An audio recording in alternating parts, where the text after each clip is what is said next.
Hello, good morning, शुभ सकाळ, श्री स्वामी समर्थ. तर आज मी तुमच्यासोबत शेअर करणार आहे की माझी आजची 21 गुरुवारची व्रतपूजा कशी झाली आणि आजचा कितवा गुरुवार होता आणि मी ही पूजा कशी करते. सगळ्यात अगोदर मी सकाळी लवकर उठते, केस वगैरे स्वच्छ धुवून घेते आणि नंतर मग पूर्ण घर स्वच्छ करून आंघोळ वगैरे झाल्याच्या नंतर मी बाहेरचा दरवाजा छान पुसून त्यावर सुंदर असा स्वस्तिक काढून घेते आणि नंतर वेळ येते ती म्हणजे उंबरठा पूजनाची. तर उंबरठा पूजन का करावे आणि कसे करावे? उंबरठा पूजन केल्याने आपल्या घरात पूर्ण पॉझिटिव्हिटी होते आणि कसे करावे तर सगळ्यात अगोदर आपल्याला उंबरठा पुसून स्वच्छ घ्यायचा आहे धुवून आणि नंतर त्यावर छान असं हळदीचं लेपन करून घ्यायचं आहे व रांगोळी काढून उंबरठ्याला पूर्ण हळदी कुंकू लावून फुल वाहून नमस्कार करून घ्यायचा आहे. आणि नंतर येतं ते म्हणजे स्वामी समर्थाची छान अशी पूजा करायची वेळ. तर ती पूजा कशी करायची हे आता मी तुम्हाला समोर सांगते. सगळ्यात अगोदर तर आपल्याला पूजेला लागणारं साहित्य पाहायचं आहे. तर त्यासाठी मी घेत आहे हळदी कुंकुम, फुलं, स्वामींना लावण्यासाठी छान असा चंदनाचा गंध, कापूर, रांगोळी, धूप घ्यायची आपल्याला आणि पंचामृत जे काही असेल. तर नैवेद्यामध्ये आपल्याला स्वामींसाठी फळ घ्यायचं आहे, दूध, सागर किंवा गूळ, खोबरं हे सुद्धा आपण स्वामींना प्रसाद म्हणून ठेवू शकतो. तर इत्यादी वस्तू आपल्याला पूजेत घ्यायच्या आहेत. नंतर छान असं आसन आतरून घेते व नंतर स्वामींसाठी छान पाठ ठेवते. पाठावर एक लाल कलरचं वस्त्र किंवा चुनरी वगैरे आथरून घ्यायची आहे. नंतर त्यावर जी माझ्याकडे त्रिमूर्तीची सुंदर अशी फ्रेम आहे तर ती फ्रेम मी त्यावर ठेवते आणि पूजेची सुरुवात करायची. मी अगोदर सुद्धा सांगितलं आहे की मी पूजेची सुरुवात निरंजन पूजनापासून करते. तर त्यासाठी खाली थोड्याशा तांदळाच्या अक्षता टाकून त्यावर आपल्याला निरंजन ठेवून घ्यायचं आहे. निरंजनाला हळदी कुंकू लावून डोक्याला हळदी कुंकू लावून घ्यायचं आहे व त्याला निरंजन लावून घेऊन एक फूल अर्पण करायचं आहे. आता आपण निरंजनाला नमस्कार करूया आणि पूजेला सुरुवात करूया. तर अशी काहीशी आपल्याला पूजेची सुरुवात करायची आहे. कुठलीही पूजा करायच्या अगोदर आपल्याला अगोदर निरंजनाची पूजा करून निरंजन लावून ठेवून पूजा करायची आहे. तर आता आपण स्वामींचा छान असा मी नंतर अभिषेक करून घेते. त्यासाठी अभिषेकासाठी मी तर तुम्हाला अगोदर सुद्धा सांगितलं की आपल्याला पंचामृत लागणार आहे. तर स्वामींना अगोदर पाण्याने आणि नंतर पंचामृताने व परत पाण्याने अशी स्वामींचा मी अभिषेक करून घेते. अभिषेक करते वेळेस मी श्री स्वामी समर्थ, श्री स्वामी समर्थ किंवा आपल्याला मानसपूजे म्हणायची आहे. मानसपूजेमध्ये आपला स्वामींचा अभिषेकापासून तर पूर्ण नैवेद्यापर्यंत पूर्ण त्यामध्ये उल्लेख आलेला आहे. त्यामुळे मानसपूजा आपल्याला पाठ असेल तर तोंडाने आणि पाठ नसेल तर मोबाईलवर लावून ठेवून मानसपूजा म्हणायची आहे. किंवा आपल्याला जर मानसपूजा पाठ नसेल, फोनसुद्धा अवेलेबल नसेल तर श्री स्वामी समर्थ, श्री स्वामी समर्थ म्हणून आपल्याला ही स्वामींची छान अशी मनातून पूजा करायची आहे जशी की मी करत आहे. तर अशा पद्धतीने काहीशी मी स्वामींची पूजा करून घेते. तर आजचा माझा गुरुवार होता 8वा. तर माझे 7ही 21 गुरुवारवरचे 7वा गुरुवारपर्यंत पूर्ण गुरुवार खूप छान पार पडले आणि आजचा सुद्धा गुरुवार खूप सुंदर झाला. आणि महत्त्वाचं म्हणजे हे स्वामींचे गुरुवार करून मनाला खूप जास्त शांती भेटते, खूप छान वाटतं. आणि खरंच आम्ही खूप दिवसाचं म्हणत होते की मला हे गुरुवार करायचे, गुरुचरित्र करायचं, 21 वेळा पूजा वगैरे करायची, पण आपण करूत म्हणून ह्या गोष्टी होत नसतात. पण एकदा सुरुवात केली की नक्कीच आपल्याकडून ह्या गोष्टी होऊन जातात. म्हणून जर तुमची इच्छा असेल तर तुम्ही नक्कीच सुरुवात करा. तर असं काहीसं पूजेचं मी नियोजन करते. नंतर स्वामीचा छान अभिषेक झाला की स्वामींना चंदनाचा गंध लावून घ्यायचा. स्वामींचा आवडता आपला चंदनाचा गंध लावून घ्यायचा आहे जशा पद्धतीने मी लावत आहे तसं. नंतर विठ्ठल रुक्मिणीला त्रिमूर्तींना सुद्धा चंदनाचा गंध लावून घ्यायचा आहे. आणि आता आपण स्वामींना धूप देऊन घेऊयात. जसं की मी तुम्हाला म्हटलं, स्वामींना सुद्धा धूप खूप जास्त आवडतो आणि मला सुद्धा लिटरली घरात धूप फिरवायला खूप जास्त आवडतं. जर कधी मन लागत नसेल किंवा वेगळं फील होत असेल तर मी घरामध्ये एकदा धूपदाणीत धूप लावून फिरवला तर मला खूप जास्त प्रसन्न असं वाटतं. म्हणून मी कधीही जेव्हा माझं मन करेल तेव्हा घरामध्ये धूप फिरवते. आणि तुम्ही सुद्धा एकदा नक्की असं करून बघा, तुम्हाला सुद्धा पीसफुल फील होईल. आणि नंतर स्वामींना आपल्याला धूप द्यायचा आहे, बाकी सगळ्या देवदेवतांना धूप द्यायचा आहे. अशा पद्धतीने तुम्ही पाहू शकता. तर अशी काहीशी मी पूजा करून घेते आणि नंतर स्वामींना आपल्याला फूल व्हायचं आहे. स्वामींचं आवडतं पिवळं फूल किंवा कुठलंही फूल जे अवेलेबल आहे तर ते फूल आपल्याला स्वामींना व्हायचं आहे आणि स्वामींना नमस्कार करून घ्यायचा आहे. स्वामींना फुले वाहते वेळी सुद्धा आपण जर मानसपूजा म्हणले तर चालते, कारण फुलापासनं सुद्धा त्यामध्ये बराचसा उल्लेख आहे. तर होईल तेवढं शक्य आपण मानसपूजा पाठ केली पाहिजे. तर माझा आजचा 8वा गुरुवार आहे आणि जसं मी म्हणते किंवा फोनमध्ये लावून ठेवते तर बऱ्यापैकी माझं मानसपूजासुद्धा पाठ झालेली आहे. एवढंही परफेक्ट नाही, पण थोडंफार का होईना ती झालेली आहे. आपण जर कुठली गोष्ट करायचा प्रयत्न केला किंवा रेग्युलर त्या गोष्टी बनत राहिलो तर इझिली आपल्याला त्या पाठ होऊन जातील. तर मोबाईल वगैरे शोधायची अजिबातसुद्धा गरज नाही आहे आणि आपण छान पद्धतीने दररोज स्वामींची पूजा करते वेळेस मानसपूजा म्हणू शकतो आणि छान अशी स्वामींची पूजा करू शकतो. तर अशा पद्धतीने मी सुद्धा पूर्ण पूजा होईपर्यंत मानसपूजा लावून ठेवते फोनमध्ये किंवा माझ्या तोंडातून श्री स्वामी समर्थ असा जाप करते. तर स्वामींना छान फुले वगैरे वाहून झाली की आता वेळ आहे आपली गुरुचरित्र वाचनाची. गुरुचरित्र घ्यायचं, त्याला हळदी कुंकू लावून, डोक्याला हळदी कुंकू लावून घ्यायचं. गुरुचरित्र कधीही वाचतावेळेस अगोदर गुरुचरित्राची फूल वगैरे ठेवून पूजा करायची. कधी कधी माझ्याकडून सुद्धा राहून जातं, असं नाही की प्रत्येक वेळेस परफेक्टच असू शकतं. आणि नंतर आपल्याला गुरुचरित्र वाचनाला सुरुवात करायची आहे. गुरुचरित्र वाचनाच्या पूर्वी आपल्याला तारक मंत्र वाचायचा आहे. मला तारक मंत्र पाठ असल्यामुळे दररोज मी देवांची पूजा करते वेळेस तारक मंत्र वाचतेच. त्यामुळे प्रत्येक गुरुवारी मी तारक मंत्र गुरुचरित्रामधून नाही तर मला पाठ असल्यामुळे मी सकाळपासूनच तोंडाने म्हणून वगैरे माझं चालूच असतं. पण दररोज दिवसातून एकदा तरी आपण तारक मंत्र म्हटलंच पाहिजे किंवा फोनमध्ये वगैरे लावून ऐकलंच पाहिजे. तर आज माझ्याकडून गुरुचरित्र म्हणणं झालं नव्हतं. पूजा करते वेळी सुद्धा म्हणून अगोदर तारक मंत्र वाचून घेतला आणि नंतर गुरुचरित्र वाचायला सुरुवात केली. तर अशा पद्धतीने मग गुरुचरित्र आपल्याला वाचून घ्यायचे आहे. सगळेजण असं म्हणतात की गुरुचरित्रामध्ये काहीतरी ताकद आहे आणि खरंच लिटरली सांगते, मी त्या गोष्टी अनुभवल्यात. खूप जास्त पीसफुल वाटतं, छान वाटतं. आणि आपला 21 गुरुवार व्रतचा गुरुवार झाला तर पूर्ण गुरुवार कसे होतील किंवा पूर्ण कधी होतात हे सुद्धा आपल्याला कळत नाही आणि ते मी सिरियसली अनुभवलं आहे आणि तुम्ही सुद्धा नक्कीच अनुभवा, तुम्हाला सुद्धा नक्कीच छान वाटेल. तर अशा पद्धतीने तुम्ही सुद्धा स्वामींची गुरुवारची पूजा करू शकता जसं की मी केली. काही सुद्धा अवघड नाही आहे आणि असं नाही की पूर्ण गोष्टी परफेक्ट प्रत्येक जणाच्याच होतात. माझं सुद्धा बरंच काहीसं चुकत असेल आणि मागे समोर होत असेल तर तसं सुद्धा झालं असेल तर तुम्ही कमेंट करून नक्की कळवा. मी माझ्या त्या गोष्टी पण बदलण्याचा प्रयत्न करेल किंवा मी असं नाही म्हणू शकत की मी जे करते तेच तुम्ही करा. तुम्हाला सुद्धा काही गोष्टी वेगळ्या माहीत असतील.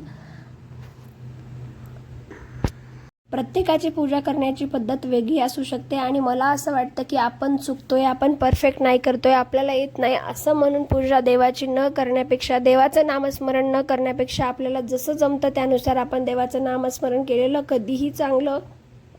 आणि जसं मला जमतं तसं मी देवाची पूजा नामस्मरण करण्याचा नक्कीच प्रयत्न करते. तरीसुद्धा यात काही चुकलं असेल तर तुम्ही कमेंट करून नक्की कळवा आणि तुम्हाला सुद्धा जेवढं जमेल तेवढं तुम्ही स्वामींचं नामस्मरण, गुरुचरित्र वाचन या गोष्टी, स्वामींची पूजा वगैरे नक्कीच करत जा.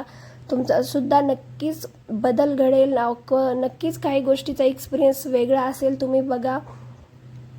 आणि अशा पद्धतीने आपल्याला गुरुचरित्र वाचून घ्यायचं आहे. आपल्याला जिथे बंद पडेल तिथे गुरुचरित्र वाचायचे. असं नाही की मी आत्ता पूजा केली आणि इथेच वाचलं. जर आपण केंद्रात वगैरे जात असेल तर तिथे सुद्धा गुरुचरित्र वाचलं तर चालतं. आणि एक गोष्ट, सगळ्यांना असं वाटतं की 21 गुरुवारचं व्रत करायचं म्हणजे एकाच गुरुवारी 21 अध्याय वाचायचे, असं नाही. अगोदरच्या काही गुरुवार जेव्हा मी केले तर 4-5 वेळेस माझं 21 गुरुवार पूर्ण एकदाच वाचन झालं. पण माझा छोटा बेबी असल्यामुळे आता मी 3 अध्याय वाचत आहे. तर 21 अध्याय वाचायला मला 7 दिवस लागतात किंवा कधी 7 करून असं 3 दिवस.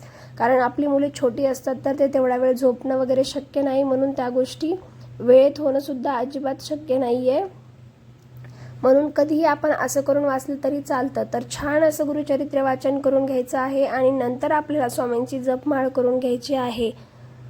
तर मी जसं की तुम्हाला म्हटलं तसं 3 अध्याय आपले लगेच वाचून होतात, जास्त वेळ लागत नाही. आपण जॉब करत असेल तरी गोष्टी ॲडजस्ट करायला सुद्धा अजिबात वेळ लागणार नाही आहे. आणि नंतर वेळ येते ती म्हणजे स्वामीचं नामस्मरण, जपमाळीची. तर जपमाळ कधीही करते वेळेस आपल्याला स्वामींची जपमाळ डोक्याला लावायची आहे, नमस्कार करायचा आहे आणि नंतर मग जपमाळ आपल्याला करायची आहे. तर बरेच जण असं म्हणतात की जपमाळ 9 वेळा, 11 वेळा करावी किंवा 1 वेळा करावी. तर हां, तुम्ही जॉब करत असताल, मुले छोटी असताल, तुम्हाला जर टाईम ॲडजस्ट होत नसेल तर 1 वेळेस का होईना आपण नक्की जपमाळ केली पाहिजे आणि स्वामींचं छान असं नामस्मरण केलं पाहिजे. सध्या तरी मी 1च वेळा करत आहे कारण मला तेवढा वेळा होत नाही. माझं बेबी लहान आहे, सांभाळायला कोणी नसल्यामुळे त्या गोष्टी ॲडजस्ट होत नाही आहेत. आणि मला असं वाटतं की वेळ महत्त्वाची नाही आहे, आपण मनातून किती वेळ करतो ते महत्त्वाचं आहे. जपमाळ करून झाली की आपल्याला जपमाळीला नमस्कार करून जागच्या जागी छान ठेवून द्यायचं आहे आणि स्वामींना नमस्कार करायचा आहे व स्वामींना म्हणायचं आहे, माझं काही पूजेमध्ये चुकलं असेल तर स्वामी मला माफ करा आणि माझी ही पूजा स्वीकारा. तर आता वेळ येते ती म्हणजे स्वामी समर्थांच्या आरतीची. तर आरतीसाठी आपल्याला आता ताटामध्ये कापूर घ्यायचा आहे, आरती घ्यायची आहे आणि छान अशी स्वामींची आरती करून यायची आहे. जर आपण सकाळी पूजा केली असेल तर आपल्याला सकाळी आणि सायंकाळी 2 वेळा आरती करायची आहे. पण जर आपण सायंकाळी आरती केली असेल तर घरामध्ये सगळेच जण असतात, सायंकाळी पूजा 6 वगैरे वाजली असेल तर घरामध्ये सगळ्यांना घेऊन आपल्याला स्वामी समर्थाची आरती करायची आहे. कारण सकाळी जर आपण पूजा करून घेतली, आरती केली तर घरात बरेच जण नसतात व सगळ्यांना आरती वगैरे देता येत नाही. अशा पद्धतीने आता स्वामीची आरती करून झालेली आहे. आपण आरती घ्यायची, घरातील सगळ्यांना द्यायची जसं की मी म्हटलं तुम्हाला, आणि जिथले तिथं आपल्याला आता आपलं निरंजन ठेवायचं आहे. आणि आता वेळ आहे ती म्हणजे स्वामींच्या नैवेद्याची. आणि मी जसं की तुम्हाला म्हटलं स्वामींना नैवेद्यामध्ये काय ठेवायचे, तर छान अशी आपण सुद्धा आरती घ्यायची आहे व स्वामींना परत एकदा मस्त नमस्कार करायचा आहे आणि स्वामींना परत एकदा म्हणायचं आहे की स्वामी माझं अजून सुद्धा काही चुकलं असेल तर माफ करा आणि माझी ही छोटीशी पूजा स्वीकारा. अशा पद्धतीने काहीसे आपल्याला आरती करून वगैरे जायच्या नंतर आता वेळ आहे स्वामींच्या नैवेद्याची. तर नैवेद्यामध्ये काय ठेवायचे आहे तर मी तुम्हाला अगोदर सुद्धा सांगितलं होतं की त्यामध्ये आपण खडीसाखर, दूध, साखर किंवा कुठलं फळ, द्राक्ष वगैरे ठेवू शकतो किंवा सकाळी आपण फराळासाठी केलेला साबुदाणा ठेवू शकतो आणि रात्री तर उपवास सोडायला आपण केलेला शिरा वगैरे आणि जे काही आपण उपवास सोडण्यासाठी बनवलं आहे ते सुद्धा आपण स्वामींना अर्पण करू शकतो व नंतर स्वामींना नैवेद्य अर्पण करून नमस्कार करायचा आहे. आणि जसं की मी तुम्हाला म्हटलं मानसपूजेमध्ये पूर्ण नैवेद्यापर्यंत पूर्ण उल्लेख आहे, त्यामुळे एक मानसपूजा आपण लावून ठेवून सुद्धा ही पूर्ण पूजा स्वामींची करू शकतो. तेवढा वेळ सुद्धा आपण काढू शकतो आणि मानसपूजा लावून छान स्वामींना नैवेद्य अर्पण वगैरे सगळ्या गोष्टी करू शकतो. आणि नंतर एकदा स्वामींना छान असा नमस्कार करायचा आहे, तुम्ही पाहू शकतात. आणि आपलं काही चुकलं असेल तर स्वामींना सांगायचं आहे आणि असं म्हणायचं आहे, स्वामी मी जे आहे ते फक्त तुमच्यामुळे आहे. आणि तुम्ही पाहू शकतात अशा पद्धतीने माझी काहीशी पूजा झाली आहे. खूप सुंदर आणि छान असा माझा 8वा गुरुवार सुद्धा पार पडलेला आहे आणि 8व्या गुरुवारची सुद्धा माझं व्रत झालेलं आहे. तर कधी व्रत सुरू झालं आणि कधी 8 गुरुवार झाले हे सुद्धा मला अजिबात कळलेलं नाही आहे. आणि एकदा का आपण हे स्वामींचे गुरुवार स्टार्ट केले तर ते कधी संपतात हे सुद्धा आपल्याला कळणार नाही. आणि महत्त्वाचं म्हणजे ह्या 21 गुरुवारमध्ये आपल्या जीवनामध्ये किती बदल घडतील व किती छान आपल्याला एक्सपिरियन्स येईल हे सुद्धा आपल्याला अनुभवतं आणि मला सुद्धा ते अनुभवलं. तर अशा पद्धतीने मी माझी आजची 8व्या गुरुवारची पूजा केली. तर कशी वाटली माझी पूजा कमेंट करून नक्की कळवा. पूजा आवडली असेल तर लाईक, कमेंट, शेअर आणि माझ्या चॅनलला सबस्क्राईब करायला विसरू नका. जर तुम्हाला आणखी माझी 1ल्या गुरुवारची, 2ऱ्या गुरुवारची, 3ऱ्या गुरुवारची, 4थ्या गुरुवारची, 5व्या गुरुवारची, 6व्या गुरुवारची, 7व्या गुरुवारची व ही 8व्या गुरुवारची पूजा आहे, जर अगोदरची पण पूजा मी कशी केली हे तुम्ही पाहिलं नसेल तर माझ्या चॅनलला नक्की एकदा व्हिजिट करा.